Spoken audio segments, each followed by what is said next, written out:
Hey guys, welcome back to another video. Just wanted to go through a game where I did a Smothered Mate.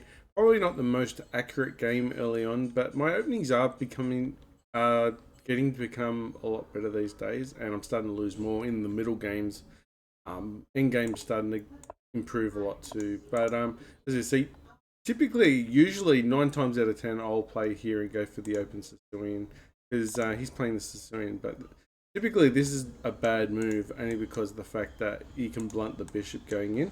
If he's already played e4, e5 in such positions like a e4, e5 opening, then you get the Italian. But because he hasn't played it yet, this is generally known as a bad move. I usually play the 2 pawns against and then start pushing this bishop away. Because at the end of the day, when they do decide to trade, and they usually do, we trade back. He can't take back because the queen will be defended, so defending the pawn. Then the bishop usually comes back here. I even trap the bishop 9 times out of 10. But sometimes he comes back this way, and probably going back is a lot safer. But it's still just a waste of momentum. Yeah, so Tempies do improve your game a lot. That's why c4, bishop c4 isn't good, but I just wanted to mix it up. Might have been tilted in this line. I'm just going for this pawn, but it's just a bluff at this stage because he's got 3 defenders on here. So didn't play this game perfectly. We gave a pawn away, but we're deciding to move the knight in, go for the attack, or at least getting my pieces into attacking position here. And he gets the second pawn, looking for just getting my pieces out now, knowing that I'm down 2 pawns. I'll at least want something for it. So I try and get semi-open file with the rook, which is nice. He castles and then he has to go back. If you have a look, I've got all my pieces actually activated, apart from this rook. So I did lose 2 pawns, but it looks like I've got a lot of piece activity.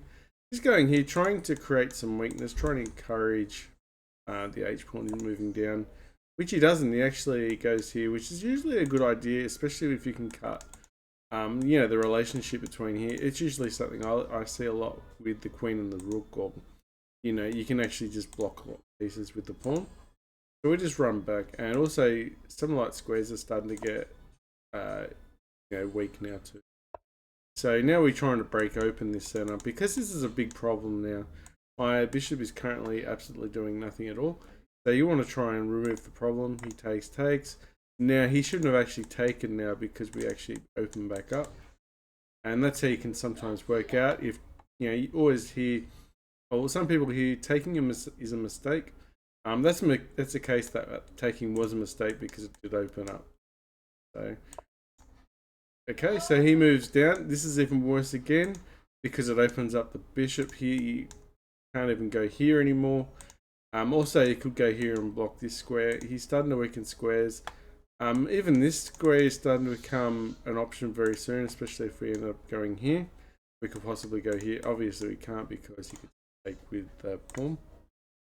So we're going with the check, and he blunders the rook. And this is another case of when you start seeing this square becoming weak as well, and the king is trapped in the corner. Well, he's not currently trapped. He can still go here. But we've got a lot of moves coming in. And we take the rook because we win the exchange. That was huge. So this is the whole case. The knight is here guarding this square. So if I could get a queen here, I down here. This is where the start of the fun begins. So you go here, and then problem is you can go check here, goes back, double check, and you'll start seeing there is an issue with that move. So we don't have mate at this stage. The problem is if we go here and he goes back, we got double check, right? So then he's forced to go back. But then we go to block. The problem is queen takes, and then we go for the mate. As you can see, the queen can just take. So we can't just have mate here. So we've actually got a bigger problem. An extra problem here. So what we do, this is the reason why I played this move. Try and remove this queen. He takes, we take. Now you can start seeing the idea of the 2 knights, the queen's coming in. And now we get the bishop in. Now we've got to somehow get rid of this queen because we've still got everything defending this square. But this is actually a bluff anyway because we could go here and win another exchange anyway. So He moves the knight. We go in. And then we get the double check. Then we go in. Now we've got both of these guys guarding the square. So I thought this was really beautiful.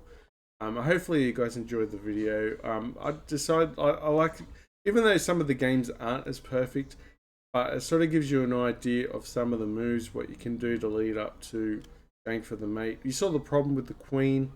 But anyway, guys, thanks for watching. I'll catch you in the next video. Bye.